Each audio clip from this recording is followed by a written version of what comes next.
జనసేవ చేయాలని ఉందో ఇప్పటికీ గోదావరి నది ఒడ్డున ఇచ్చినటువంటి ఒక దత్తముక్తి క్షేత్రము ఎన్ని వేల మందికి అక్కడ అపర కర్మలు చేసుకుంటూ సంతోషపడుతున్నారంటే అప్పుడప్పుడు వెళ్ళి అక్కడ స్నానానికి కూడా కుంభమేళానికి కూడా వెళ్ళినటువంటి 2 మాటలు వెళ్ళాను.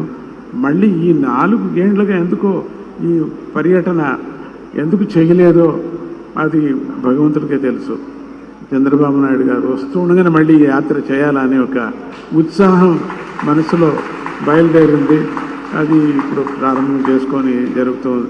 మొత్తం ఆంధ్రప్రదేశ్లో ఎంత పాదుకా క్షేత్రాలు ఉన్నాయో, ఎన్ని స్వామీజీ స్థాపన చేశారో, ఈ జతకు చెప్పినట్టుగా అన్నదానం చాలా ముఖ్యమైనటువంటిది మన ఆశ్రమాల్లో, ఆ పీఠాల్లో. అట్లా ఆ కార్యక్రమాన్ని వాళ్ళకి ప్రోద్బలించి ఇంకా ఎక్కువ చేయండి అని చెప్పడానికి కోసం సంతోషపడుతున్న ఆ కృష్ణమ్మ, ఆ కృష్ణవేణి తల్లి అది 2 సంగమం చేసినటువంటి సందర్భంలో కూడా స్వామీజీ వెళ్ళారు. భగీరథుడయ్యా నువ్వు అని కూడా చెప్పడం జరిగింది అక్కడ వెళ్ళి స్వామీజీ. ఇప్పటికీ కూడా అది మర్చిపోలేను అటువంటి సభ, ఆ కృష్ణానది ఒడ్డు దగ్గర జరిగినటువంటి సభ. అట్లనే మళ్ళీ పరమాత్ముడు మళ్ళీ ఆ మంచి కర్మయోగిని మళ్ళీ మనకు తీసుకొచ్చి ఇచ్చారు. చంద్రబాబు నాయుడు గారు మంచి కర్మయోగి. ఆయన ఏమేమి సంకల్పించారో, భగవంతుడు అమ్మవారు ఆయనతో ఏమేమి చేయించాలనుకుందో నిర్విఘ్నంగా జన సహకారముతో, పరమాత్ముడి యొక్క వాతావరణ సహకారంతో అన్ని చేయని అని చెప్పేసి ఈ సర్కార్కి మంచి భవిష్యత్తు ముందు ఉండాలని చెప్పేసి స్వర్ణాంధ్రగా మళ్ళీ నేను అనుకోవాలా అనేటువంటి మనస్సులో నేను సంకల్పం చేస్తున్నాను. ఎంత సంతోషమైందో ఆ సంతోషానికే నేను వయస్సు లెక్క చేయకుండా, ఏమీ లెక్క చేయకుండా పరిగెత్తుకొని వచ్చాను. అన్ని చోట్ల తిరుగుతున్నాను.